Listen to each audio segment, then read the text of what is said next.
चलिए ठीक है। अभी हम लोग डिस्कस करेंगे MCQ that is based on these theory we have discuss about the history of community organisation, जहाँ पर हम लोगों ने बात किया है सी सोसाइटी के बारे में, सेटलमेंट हाउस मूवमेंट और बाकी जो इंडिया के अंदर कम्युनिटी ऑर्गेनाइजेशन कैसे इमर्ज हुआ, इटावा प्रोजेक्ट, इन सब को लेकर के कुछ एमसीक्यू हैं उसको हम लोग डिस्कस करेंगे। एंड ये जो एमसीक्यू हैं ये हमारे जो एग्ज़ाम का भी पैटर्न नया बना हुआ है ना, लेंथी क्वेश्चन दे रहे हैं वो लोग, स्टेटमेंट वाइज दे रहे हैं, तो उसी प्रकार के मैंने क्वेश्चन अभी बनाए हैं। आप इसको पढ़िए, आंसर दीजिए। ओहो, इसका हिंदी इंग्लिश वाला तो लिखा ही नहीं है। अच्छा पढ़िए क्या लिखा है कि मध्य 1800 के इंग्लैंड में औद्योगिक क्रांति के कारण निम्नलिखित में से कौन सा सामाजिक समस्या उत्पन्न हुई। So basically they are asking about कि in England what are the social problems emerge during the industrialisation in UK, in England. तो मिड 18 के टाइम पर जब अर्बनाइजेशन हो रहा था, वहाँ पर इंडस्ट्रियलाइजेशन रेवोल्यूशन हुआ, तो क्या क्या समस्याएं, सामाजिक प्रॉब्लम्स इमर्ज हुई। सभी को आंसर देना है। Mention question number with the answer.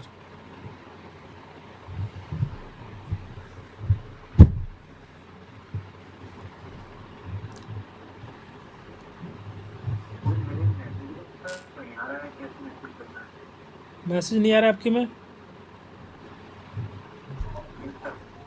दोबारा आना चाहिए यार, सबके में आ रहा है तो आप दोबारा एक बार ज्वाइन करिए क्लास को लीव करके।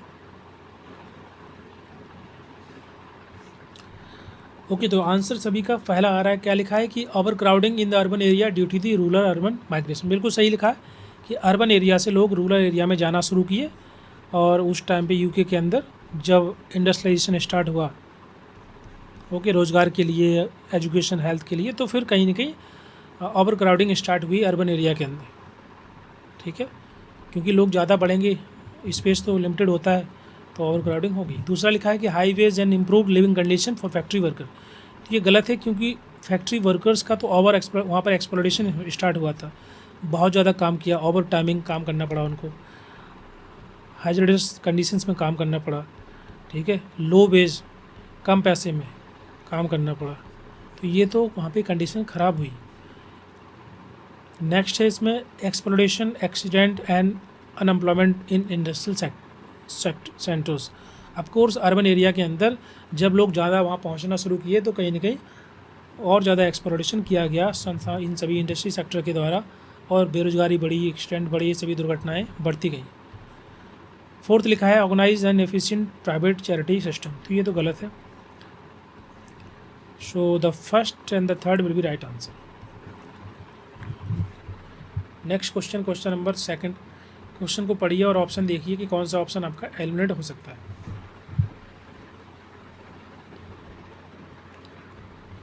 ये सभी क्वेश्चन हमारे जो हम लोग डिस्कस करते हैं क्लास के अंदर, वो हमारा पूरा का पूरा कंटेंट इग्नू के नोट्स पे आधारित है, तो आपको अलग से कुछ पढ़ने की ज़रूरत है नहीं। ठीक है, जो क्वेश्चन हम डिस्कस करेंगे वो भी उसी पे आधारित है, एमसीक्यू एंड प्लस थ्योरी। क्योंकि कुछ स्टूडेंट बोल रहे थे कि सर इग्नू के नोट से भी क्वेश्चन आ रहे हैं आजकल कुछ, तो मैंने भी देखा कि कुछ क्वेश्चन आ रहे हैं, तो मैंने सोचा कि कुछ टॉपिक हम लोग वहीं से डिस्कस कर लेते हैं। क्वेश्चन नंबर सेकंड पढ़िए और ऑप्शन को एलिमिनेट करने की कोशिश करिए।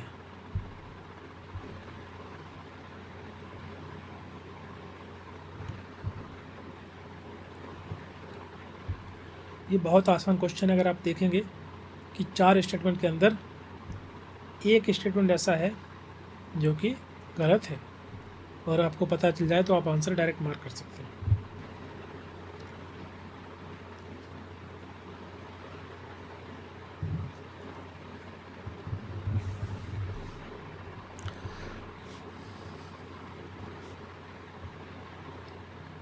अभी हम लॉट ऑफ क्वेश्चन, आप लोग जल्दी जल्दी आंसर दीजिए, अदरवाइज़ हम लोग बहुत टाइम चला जाएगा।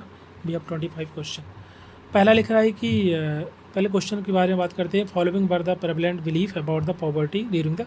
देखिए, इंडस्ट्रियल रिवोल्यूशन के टाइम पे गरीबी का जो कारण था, या उसके रिगार्डिंग जो बिलीफ था, जो प्रचलित बिलीफ था, वो क्या था। पहला लिखा कि poverty was cause by the personal weakness not by social condition. तो ये बात सही है कि मैंने बताया था कि उस टाइम पे यही माना जाता था कि समस्याएं जो गरीबी है व्यक्ति का उसका खुद खुद जिम्मेदार है बजाय कि सामाजिक कंडीशंस या सोसाइटी। तो ये बात सही है, उस टाइम पे यही माना जाता था। आज के समय पे हम पॉवर्टी को डिफरेंट डायमेंशंस में देखते हैं। ओके, दूसरा लिखा है कि aid was given to the organise and efficient manner. तो ये गलत है, क्योंकि इंडस्ट्रियल रिवोल्यूशन के बाद जब गवर्नमेंट एड देना स्टार्ट की तो वो तो लिमिटेड था, और जो अनऑर्गेनाइज सेक्टर था या बाकी के लोगों के द्वारा दिया जा रहा था वो भी बहुत एफिशिएंट नहीं था। इनएफिशिएंट तरीके से, अनसाइंटिफिक तरीके से, अनऑर्गेनाइज तरीके से एड दी जाती थी। तो ये गलत है। सेकंड वाला गलत हो गया, इसका मतलब देखिए सेकंड वाला हटा दीजिए। 3 ऑप्शन आपके ख़त्म, एक ही ऑप्शन बचा। तो ऐसे भी आपको ऑप्शन यूज़ करना, मतलब एलिमिनेट करना है और आंसर निकालना है। समझ में आ रहा है?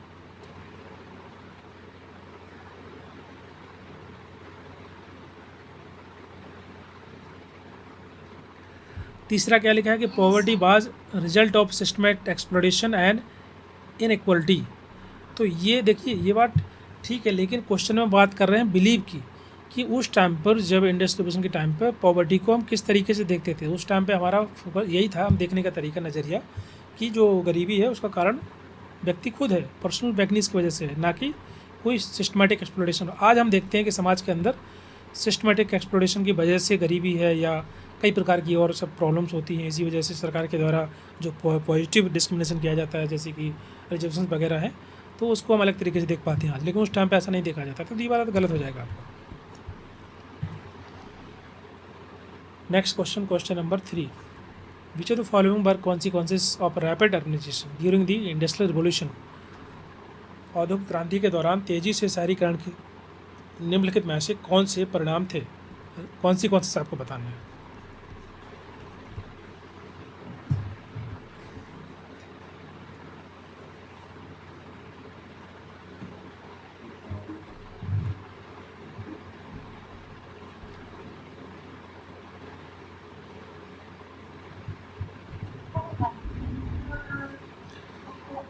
प्लीज़ म्यूट कर लीजिए।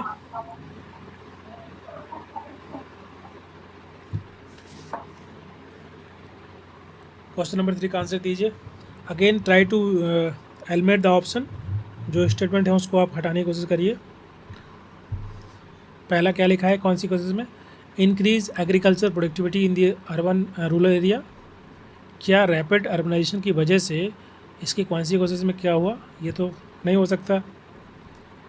दूसरा लिखा है कि over crowding, poor sanitation and disease in the city. शहरों में जो है बहुत ज़्यादा भीड़ हुई, लोग वहाँ पहुँचने लगे, माइग्रेट हुए, सैनिटेशन कंडीशंस ख़राब होने शुरू हुई, डिजीज़ स्प्रेड होना शुरू की, क्योंकि जब एक ही जगह पर बहुत सारे लोग रहते हैं तो कई प्रकार की बीमारियाँ फैलती हैं। तो ये वाला कथन सत्य है। यही कॉन्सिक्वेंसेस है हमारा रैपिड अर्बनाइजेशन का। तीसरा क्या लिखा है कि improved working condition for the factory worker. Factory worker के लिए जो कंडीशंस थी वो इम्प्रूव नहीं हुई थी, वो ख़राब हो गई थी। ये तो नहीं होगा। High level of unemployment and poverty in the urban area में बेरोज़गारी और ज़्यादा बढ़ गई, गरीबी और ज़्यादा बढ़ गई। ये सही है, पहला सही है, चौथा सही है, सॉरी दूसरा, B will be right answer. Sheema Nishad, is it clear? आपने ये मार्क किया हुआ है।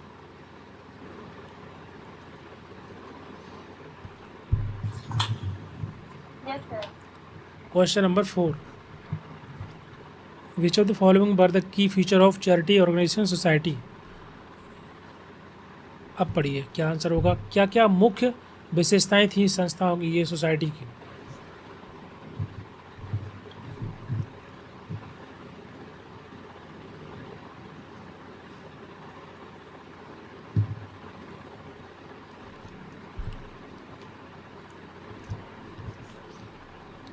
आप लोग जितना ज़्यादा प्रैक्टिस करेंगे इस प्रकार के क्वेश्चंस को, वैसे हम हर एक यूनिट में ऐसे ही क्वेश्चन लाएंगे एमसीक्यू, जो कि थोड़ा लेंदी रहेंगे, स्टेटमेंट क्वेश्चन है।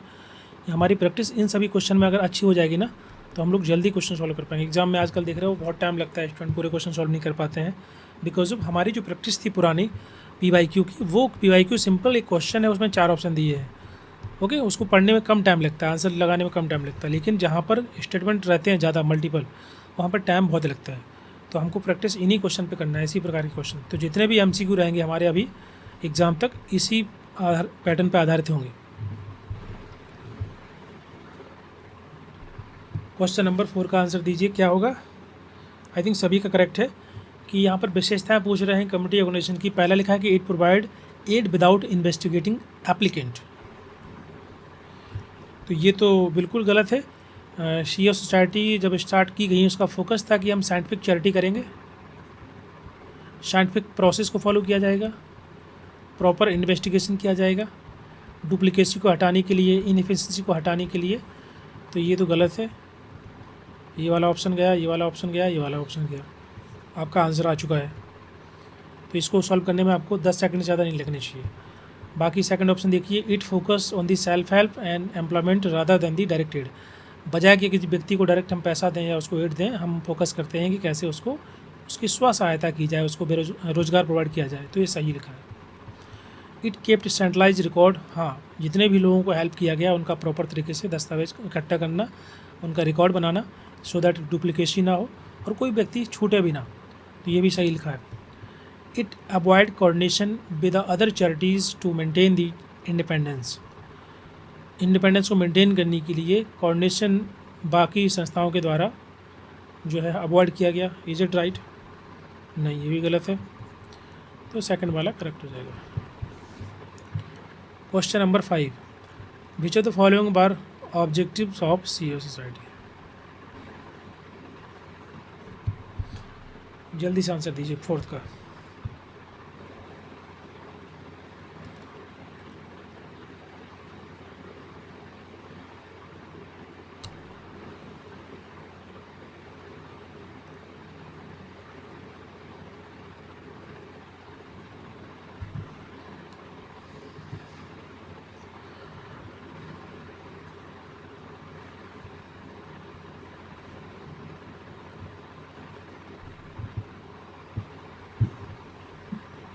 मीटिंग एंड हो गया क्या?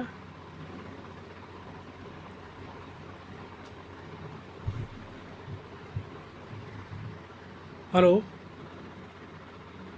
Yes sir. Yes sir. अच्छा अच्छा, तो ये मेरा मीटिंग एंड दिखा रहा है यहाँ पर। 1 सेकंड, ठीक है, आप लोग आंसर दीजिए, मैं दोबारा ज्वाइन करता हूँ।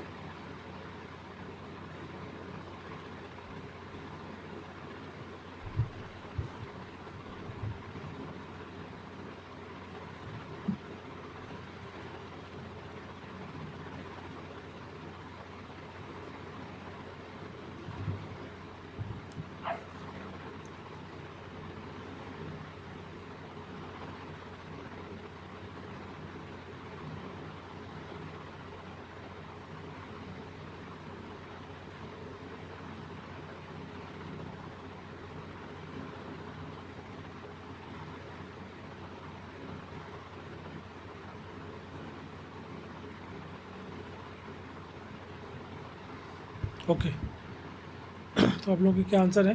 पहला लिखा है कि to provide direct aid without any condition. तो ये तो सी एस का ऑब्जेक्टिव था ही नहीं ना। इसका ऑब्जेक्टिव था कि भाई हम हेल्प करेंगे लेकिन सही तरीके से, ये डायरेक्ट एड नहीं दिया जाएगा। दूसरा लिखा है to encourage self reliance among the struggling family. जो भी फैमिली समस्याओं से ग्रसित हैं, संघर्ष कर रही हैं, उनको सेल्फ रिलायंस बनाना, उनको मदद करना, उनको आत्मनिर्भर बनाना, ये सही है। To organise and coordinates charitable efforts. जो भी मदद दी जा रही है उसको सही तरीके से, कोऑर्डिनेट तरीके से ऑर्गेनाइज करना। And to avoid addressing the root cause of poverty. गरीबी का जो कारण है, मुख्य रीजन है, उसको एड्रेस करने ना करना, अवॉइड करना। तो ये गलत है। Second will be right answer. Question number 6, statement about the spread of COS are correct. CO संस्थाएं जो है दुनिया भर में प्रचलित हुई या कई इस प्रकार की संस्थाएं बनाई गई USA के अंदर, यूपी के अंदर, तो उसका जो स्टेटमेंट दिया गया है कौन सा सही है?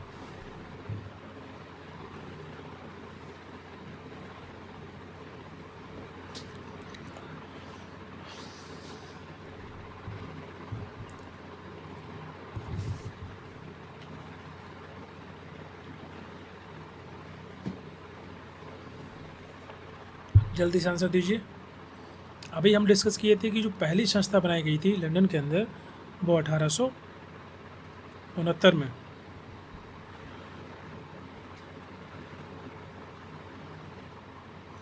पहला एस्टिमेट कर सही है, तो ये वाला ऑप्शन गया, इसमें 1 नहीं है। फिर पढ़िए 1875 में हैज़, अच्छा उसके बाद फिर 1875 के आसपास बहुत सारे ऐसे कार्यालय ऑफिस बनाए गए जो इंग्लैंड के अंदर। नेक्स्ट लिख रहे हैं कि the first office US in USA was established in Buffalo in 1877। ये भी करेक्ट है। और ये तो इसका फोकस था रेडिकल नहीं focus on the radical social reforms and systematic नहीं, रेडिकल रिफॉर्म पे नहीं था इसका फोकस, तो ये वाला करेक्ट हो जाएगा। डी कैसे होगा? डी नहीं होगा। देखिए सीओ संस्थाओं का जो फोकस रेडिकल अप्रोच नहीं था ना, रेडिकल अप्रोच बहुत बाद में आया। जो सॉल नस्की थे उनका फोकस था रेडिकल अप्रोच, जहाँ पर उनका फोकस था कि जो एजेंसी ड्रिवन एक्टिविटी है वो कम्युनिटी ड्रिवन एक्टिविटी होना चाहिए, उसका मतलब रेडिकल रिफॉर्म है।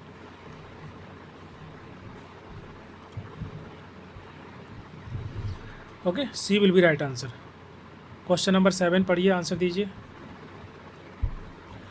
अभी हम 25 क्वेश्चन, प्लीज़ जल्दी रिस्पॉन्ड करिए so that we can complete, because अभी डिस्कस किए हम लोग थ्योरी, सो आई थिंक जल्दी जल्दी आंसर दे दीजिए आप लोग।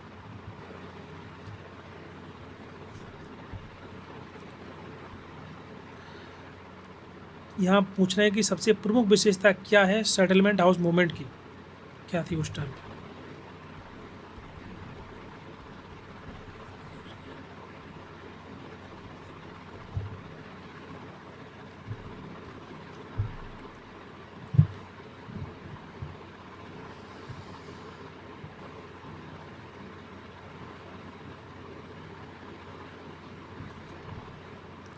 देखिए मैंने बताया था कि जो सीओए सोसाइटी थी उसका फोकस नहीं था पॉलिटिकल एक्टिविज्म करना, लेकिन जो एसएचएम थे उनका फोकस सेटलमेंट मूवमेंट का फोकस पॉलिटिकल एक्टिविज्म पे भी था, जो मैंने लास्ट में बताया था। उसकी वजह से ही महिलाओं जो है पॉलिटिक्स में या डिफरेंट संस्थाओं के अंदर बड़ी पोजीशंस पे पहुंची because of this SHM.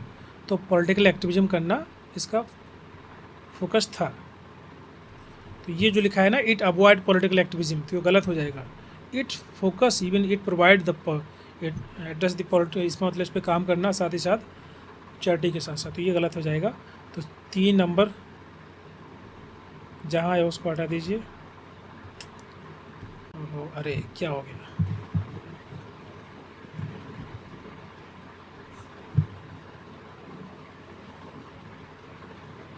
Fourth number answer क्यों दे रहा, क्या की फीचर 7 का डी कैसे होगा?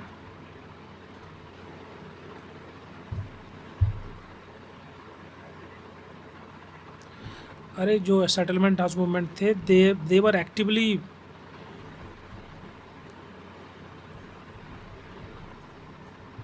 पॉलिटिकली एक्टिव थे, ठीक है। जो एसएचएम थे, सीयूएस नहीं थे पॉलिटिकली एक्टिव, लेकिन जो एसएचएम थे वो पॉलिटिकली एक्टिव थे। ये तो गलत है ना, यहाँ लिखा है इट अवॉइडेड पॉलिटिकल एक्टिविज्म, तो ये गलत है। 3 नंबर गलत हो जाएगा। ओके, पहला करेक्ट है, दूसरा भी करेक्ट है, और 4th number it promote women, तभी तो पॉलिटिकल एक्टिविज्म हुआ, इसी की वजह से तो it promoted the women leadership and political advocacy, तो ये सही है 4th नंबर। अब ये डिस्कस जस्ट 2 मिनट अगो यार, ये अभी इतनी जल्दी गलत नहीं होना चाहिए। Is it clear to all, जिन लोगों ने भी डी मार्क किया है?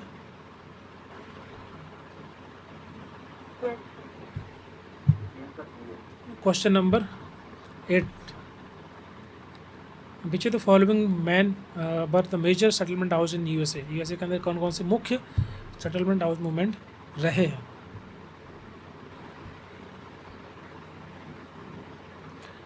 जल्दी से आंसर दीजिए, ये 8 सेकंड से ज़्यादा नहीं लगना चाहिए इसमें।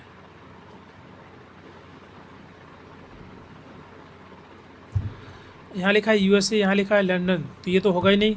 शिकागो, न्यूयॉर्क, ये तो तीनों हमने अभी डिस्कस किए थे क्लास के अंदर, तो ये तो आपका C will be right answer. B answer दे रहा हूँ आप लोग, अच्छा सॉरी,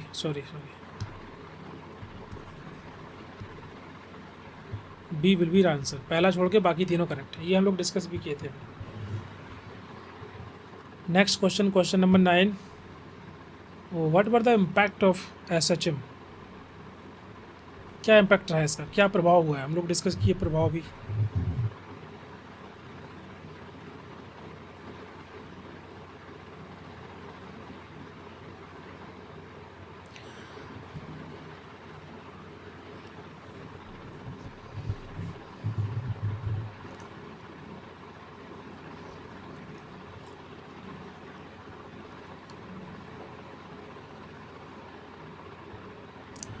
देखिए एसएचएम जो है इसका फोकस रेडिकल रिफॉर्म पे नहीं था, ठीक है,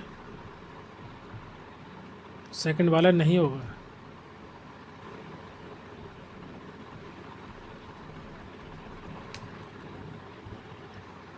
समझ में आ रहा है?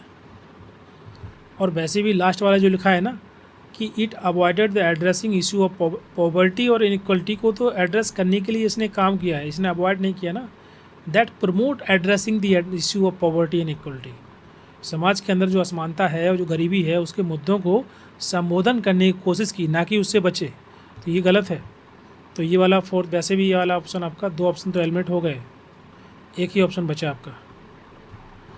क्लियर? नेक्स्ट क्वेश्चन, आपको ये तो सही लिखा है कि जब एक आपका सेटलमेंट मूवमेंट सफल हुआ तो यूएसए के अंदर और इसी प्रकार के दुनिया भर के 1990 के दशक में 300-400-500 और ज़्यादा ऐसे हाउस की स्थापना की गई। क्वेश्चन नंबर 10, हम बात करेंगे लैंड रिपोर्ट 1939 की। इस पे क्वेश्चन है इसका कंट्रीब्यूशन क्या है।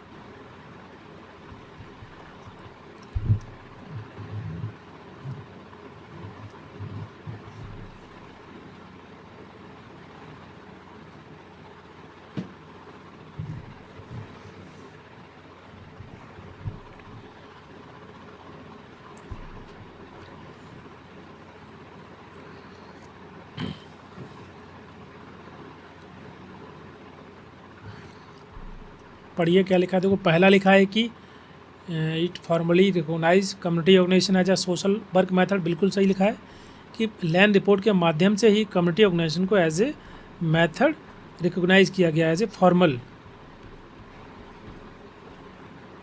तो पहला कथन सत्य है।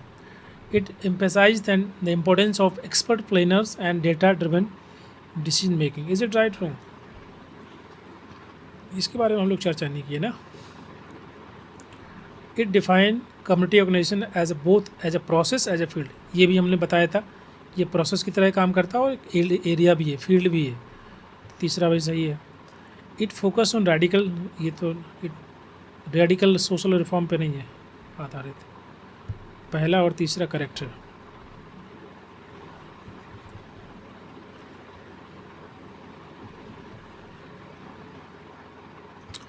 It the importance of expert planners and data driven decision making.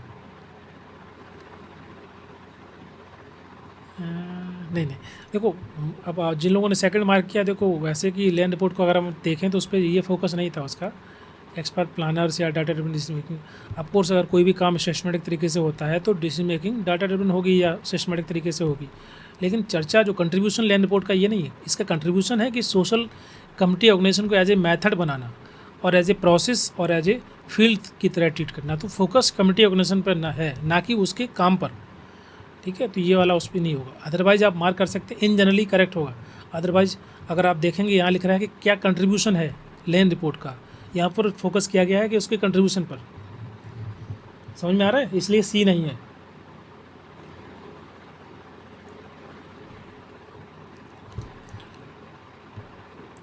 Land report जानी जाती है किस काम के लिए, वो पूछ रहे क्वेश्चन के अंदर।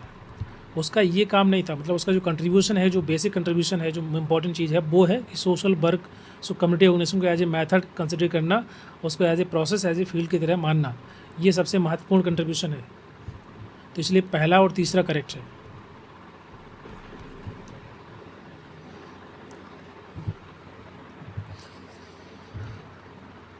क्लियर? ये जो डाटा ड्रिवन डिसीजन मेकिंग है, एक्सपर्ट प्लानिंग है, this is can be called as the scientific approach. Okay, scientific approach तो आपका CUS में भी था, SHM में भी था। Okay, that is not something which is contribution of the land report, इसलिए ये नहीं होगा। Next question, question number 11, which of the following function of community organisation as defined by the land report.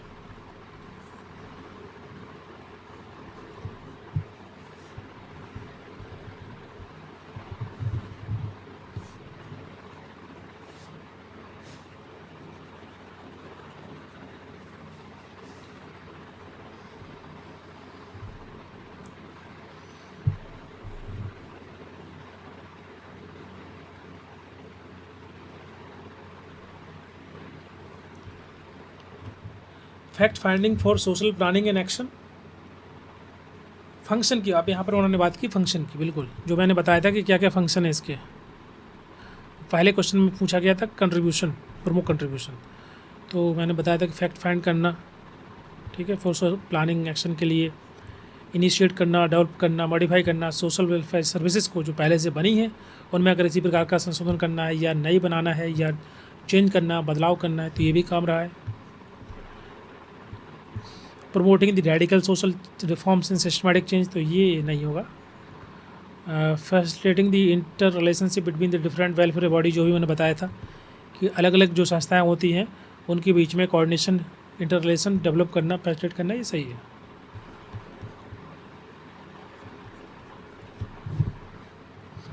Okay, सभी का answer correct है।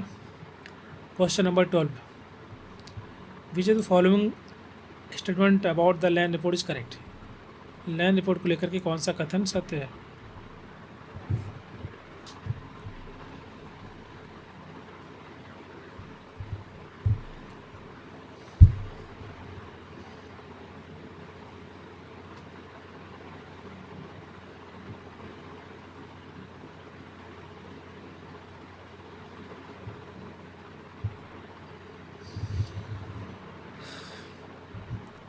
बताइए क्या सही होगा। देखिए पहला तो आपको दिख रहा है डायरेक्ट फैक्ट, मैंने बताया है कि रॉबर्ट पी रैन के द्वारा 1939 में इसको रिल लिखा गया, तो ये पहला सही है। पहला अगर सही है तो ये वाला क्वेश्चन गलत हो गया, यहाँ पर 1 नहीं है। Next, emphasise on the importance of community participation in decision making, decision making के अंदर कम्युनिटी पार्टिसिपेशन होना चाहिए। अब होना चाहिए नहीं होना चाहिए, और देखो option, it focus on the radical reforms, ये तो नहीं होगा। आपके पास एक ऑप्शन और बच रहा है, it recognise community organisation as a method of social work practice, ये तो सही है, बिल्कुल करेक्ट है, और पहला भी करेक्ट है। तो पहला और चौथा कहाँ देख लीजिए, एक ही ऑप्शन है जहाँ पर पहला और चौथा है, सी वाला। क्लियर। मैं थोड़ा स्पीड में करता हूँ क्वेश्चन, अगर आपको डाउट होगा तो बताते जाना, क्योंकि क्वेश्चन और भी ज़्यादा है। Question number 13, which of the following were the key principle of Solansky community organising approach, इस अप्रोच का सबसे महत्वपूर्ण प्रिंसिपल कौन से हैं। Democratic decision making, reliance on the expert planner and data driven decision making, engaging all community member including the marginalized group, and using the conflict strategy to win concrete victory, अपना जो है power प्राप्त करने के लिए conflict approach का use करना, जो मैंने बताया है कि उनका जो मोस्ट इंपॉर्टेंट फिलॉसफी थी यही थी कि यूज द कन्फ्लिक्ट और confrontation to get the power so that we can address the problem whatever the problem we have.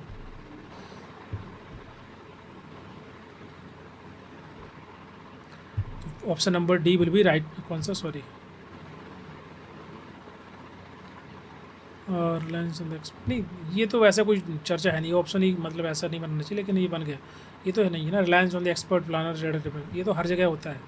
कोई भी संस्था जब होती है ना, कोई भी ऑर्गेनाइजेशन जो सिस्टमेटिक तरीके से अगर चलती है, मतलब साइंटिफिक अप्रोच यूज़ करेगी, सिस्टमेटिक अप्रोच यूज़ करेगी, तो वो तो ऑलरेडी उसका पार्ट होता है। तो ये प्रिंसिपल नहीं है ना इसका, इसमें पूछ रहा है प्रिंसिपल बताओ। C will be right answer. Clear. किसका गलत है, Amit Kumar.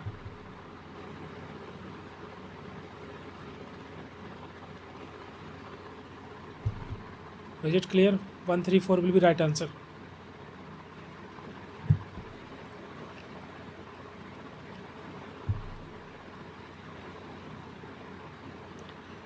Question number 14, which is the following were criticism of Solansky approach.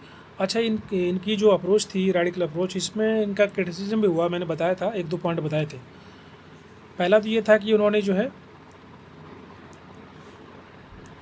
It rely too much on existing power structure like churches और the union, and it avoid addressing the racial issue to prevent division, कि उनकी जो संस्था थी उसमें किसी प्रकार का डिवीजन ना हो, उसके लिए उन्होंने ये जो रेशियल इश्यूज़ थे उसको एड्रेस नहीं किया, उसको अवॉइड किया, उसको जानबूझ करके, कि जो भी नस्लीय मुद्दे थे उस टाइम पे यूएसए के अंदर, उनको उन्होंने फोकस ही नहीं किया ताकि किसी प्रकार का डिवीज़न ना हो।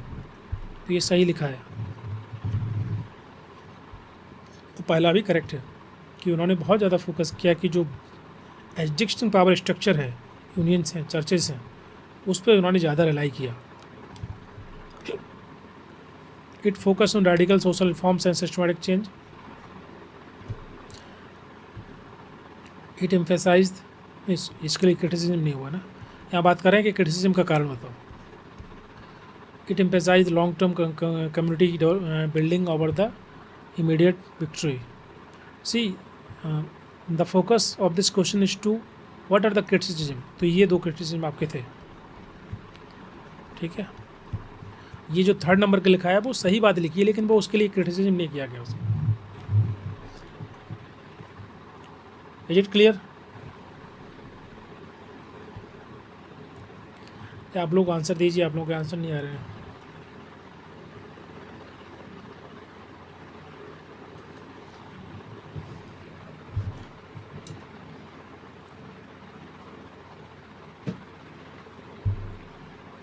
Question number 15.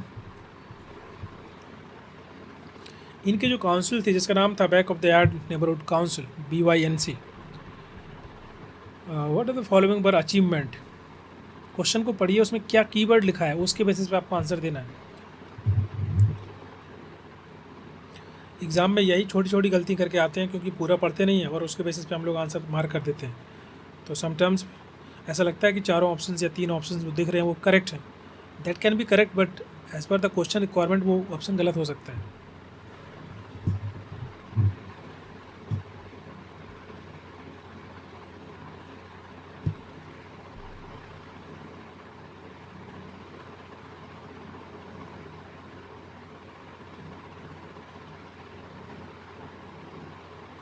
बताइए क्या आंसर हो सकता है इसका.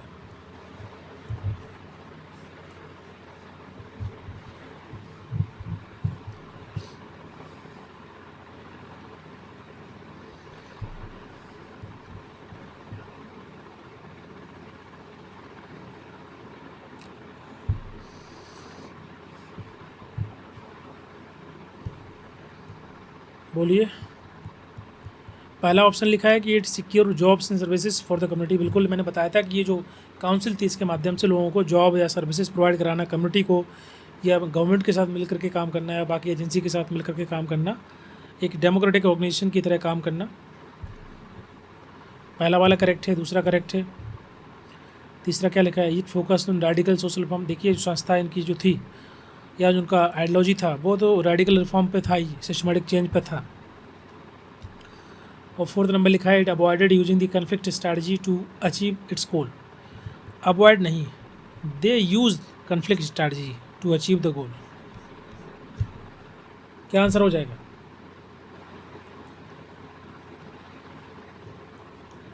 बोलिए. ठीक है, हाँ, कमेंट बॉक्स में आंसर करिए सब लोग. We have more than 30 student class. आप लोग कहाँ हो? किसी का कोई कमेंट नहीं आ रहा है. कुछ ही स्टूडेंट जो है ग्रुप में टेक्स्ट कर रहे हैं, इसमें चैट बॉक्स में.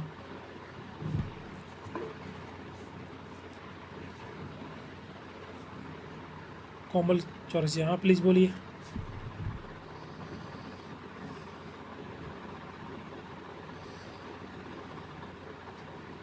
आप कुछ पूछ रहे हैं?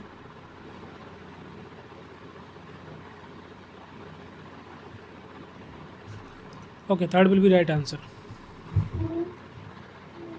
Question number 16.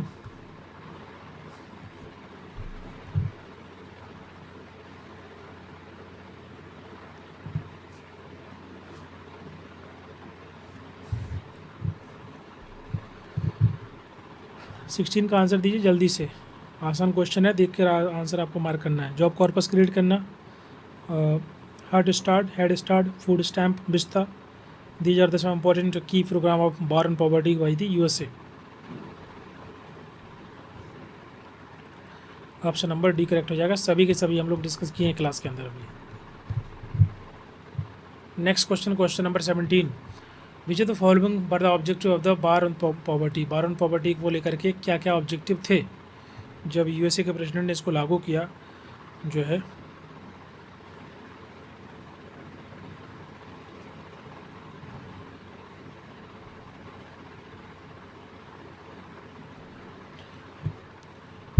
सभी होंगे।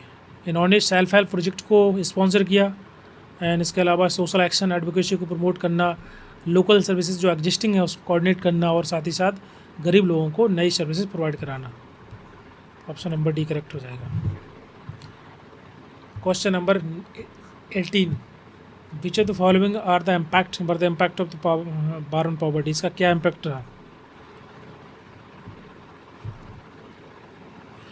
It reduce the poverty rate in USA by 0, ऐसा नहीं, गलत है। 20% थी बट वो कम होकर के 0 नहीं, ऐसा नहीं, ये तो वैसे ही एब्सोल्यूट स्टेटमेंट हो गया ना, वैसे भी 0 हो ही नहीं सकता, तो ये गलत है। सेकंड वाला ऑप्शन जहाँ जहाँ लिखा है उसको हटा दीजिए, देखो आंसर आ गया। It provide service like child clinic, school lunch programme, it focus on radical social reforms and systematic change. ये तो नहीं हो सकता है, तो वैसे भी आपका पहला और तीसरा करेक्ट होगा। अच्छा, इसमें जो ये तो आई थिंक मैंने बताया नहीं है, NWRO भी लिख लीजिए, नेशनल वेलफेयर राइट ऑर्गेनाइजेशन को ही बनाया गया था, ठीक है, ताकि जो ग्रास रूट लेवल पर संस्थाएँ होती हैं उनके साथ मिल करके वो काम कर पाए। तो ये पहला और तीसरा करेक्ट है।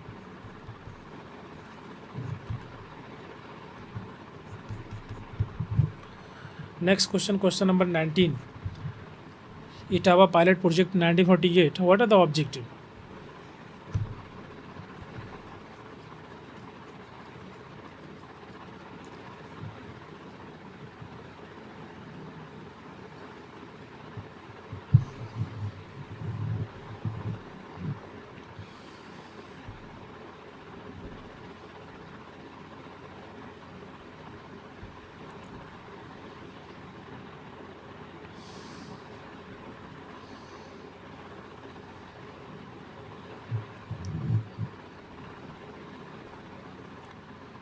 क्वेश्चन नंबर 19 का आंसर दीजिए। देखिए पहले लिखा है to reform the agriculture and the increase productivity, बिल्कुल प्रोडक्टिविटी बढ़ाने के लिए और एग्रीकल्चर सेक्टर में रिफॉर्म लाने के लिए ही क्रांति थी। बाद में क्रांति आई, बट जो प्रोजेक्ट स्टार्ट किया गया था इसी उद्देश्य के साथ, मॉडल विलेज बनाना, उसको बदलाव करना। और industrialisation in the urban rural area को बढ़ाना, ये गलत है। ग्रामीण क्षेत्रों में इंडस्ट्रियलाइजेशन को बढ़ाने के लिए नहीं था, ग्रामीण क्षेत्रों की जो भी वहाँ पर कार्य होता है, जो वर्क है इस प्रकार का है, एग्रीकल्चर सेक्टर है, तो उसको प्रमोट करना, उसको बेहतर करना, उसमें इम्प्रूवमेंट लाना, ना कि इंडस्ट्रियलाइजेशन को बढ़ावा देना। तो सेकंड वाला तो होगा नहीं, तो आंसर आपका आ गया पहला। इसके अलावा ऑप्शन नंबर 3 जो लिखा है वो सही लिखा है कि BLW को जो इन्होंने बनाया ताकि विलेजों को हम कनेक्ट कर पाएँ गवर्नमेंट एजेंसी के साथ, सर्विसेज के साथ, ठीक है, अर्बन डेवलपमेंट का फोकस नहीं था। क्वेश्चन नंबर 20, पंचायती राज प्रणाली 1992 के क्या फीचर?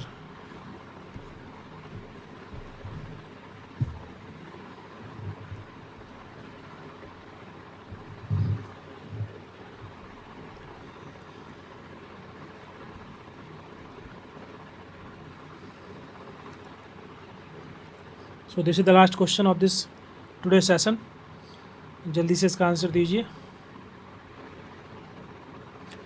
पहला लिखा है कि it establish the 3 tier government, block level, village level और डिस्ट्रिक्ट लेवल, बिल्कुल करेक्ट लिखा है।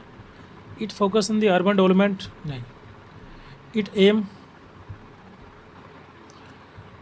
To decentralise decision making and empower the local community, बिल्कुल इसका फोकस यही था कि जो सेंट्रल के सरकार के पास, जो गवर्नमेंट के पास पावर है उसको डिसेंट्रलाइज करना, ताकि जो ग्रामीण क्षेत्रों में या शहरी क्षेत्रों में जो लोग होंगे वो चुन करके आएंगे, उनके पास अधिकार होगा, पावर होगी, वो अपनी पावर का यूज़ करेंगे अपने खुद के विकास के लिए, अपने क्षेत्रों के विकास के लिए।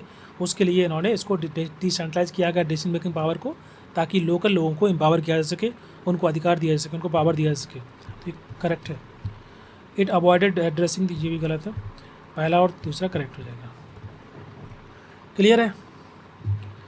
सो वी हैव डिस्कस 20 क्वेश्चन यानी ये क्वेश्चन काफ़ी महत्वपूर्ण है। अगर आप इसको प्रैक्टिस कर, अभी हम इसको क्या करेंगे, मॉक टेस्ट फॉर्म में मैं अपलोड कर दूंगा, तो बाद में कभी 1 महीने बाद या 15-20 दिन बाद दोबारा से एक बार अटैम्प्ट कर लेना, तो आपका रिवीजन भी हो जाएगा और क्वेश्चन भी आप सॉल्व कर पाएंगे, क्योंकि जितने कंसेप्ट हम लोग डिस्कस किए हैं वो सभी मैंने क्वेश्चन फॉर्म में डाले हुए हैं, सो दैट कि आप बाद में प्रैक्टिस करेंगे तो आपको MCQ सॉल्व करने से भी आपका थ्योरी भी रिवाइज हो जाएगा, साथ साथ प्रैक्टिस भी हो जाएगी। ठीक है, so we have discuss these 20 question, okay, and also these are the question based on the theory. ये सभी थ्योरी हम लोग डिस्कस कर लिए हैं। थ्योरी वाला पार्ट आपको मिल जाएगा। I will share the PDF once we complete unit 4। अभी यूनिट 4 में कुछ मॉडल डिस्कस करेंगे कम्युनिटी ऑर्गेनाइजेशन के, सोशल एक्शन के। Then will end this unit and discuss about unit 5। Unit 5 में कुछ बहुत सारे टॉपिक डिस्कस करना है सो दैट कि आपकी रिसर्च को लेकर के क्लैरिटी बढ़िया डेवलप हो पाए। Okay, so this is all about today class and we will meet again in next session. आप लोग कम्युनिटी डेवलपमेंट के जो मॉडल हैं उनको पढ़िए, उनको हम लोग डिस्कस करेंगे। कोमल चौरसिया, हाँ बोलिए, आप कुछ बोल रहे हैं, पूछिए। सॉरी, क्या?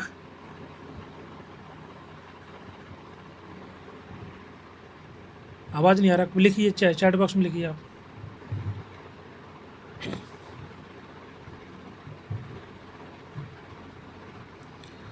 ओके, बाकी के लोगों के अगर कोई डाउट नहीं है तो आप लोग क्लास लीव कर सकते हैं। And thank you so much for joining today session. जी जी बोलिए, आप चैट बॉक्स में लिख दीजिए, मुझे सुनाई नहीं दिया। ट्रांसपर्सनल बोल रहे हैं कुछ? ट्रांसपर्सनल मतलब something which is beyond, like ये जो है अप्रोच हम यूज़ करते हैं, जहाँ पर हम यूज़ करते हैं जैसे कि मेडिटेशन है या राइटिंग है या डिफरेंट जैसे म्यूज़िक वगैरह, या कई ये सभी तरीके जो अपनाते हैं सो दैट कि व्यक्ति के अंदर उसका जो बिहेवियर है या जो डिस्ट्रक्टिव थॉट हैं, विचार हैं नेगेटिव, उनको हम बदल पाएँ, उसको चेंज कर पाएँ। तो ये थेरेपी हम वहाँ यूज़ करते हैं जहाँ पर लोगों को सेंसिटाइज़ किया जाता है बाय यूजिंग मेडिकेशन। मेडिटेशन एक टेक्निक होगी, ध्यान करना, ठीक है, या फिर राइटिंग करना, जर्नलिंग करना, लिखना, या अपनी जो हॉबी होती है उसको मतलब उसके माध्यम से भी हम कर सकते हैं। तो वहाँ पर ये वाला अप्रोच, ये एक हॉलिस्टिक अप्रोच होती है बिहेवियर को बदलाव करने के लिए, चेंज करने के लिए। काइंड ऑफ थेरेपी हम यूज़ करते हैं इसको।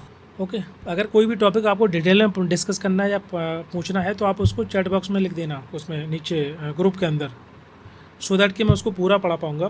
पूरा का पूरा मैं टॉपिक कवर करके आऊँगा तो डिस्कस कर लूँगा पूरा। जब भी आपको किसी टॉपिक में डाउट हो तो उसको आप ग्रुप में डालिए सो दैट कि उसको मैं पूरा कवर कर सकूँ। साथ साथ उसके कोई क्वेश्चन हो सकता है तो वो भी ऐड कर दूँगा। Okay, thank you so much guys. हम लोग नेक्स्ट क्लास में डिस्कस करेंगे नया टॉपिक। आप लोग प्लीज़ पढ़ के आना, मॉडल ऑफ कम्युनिटी ऑर्गेनाइजेशन।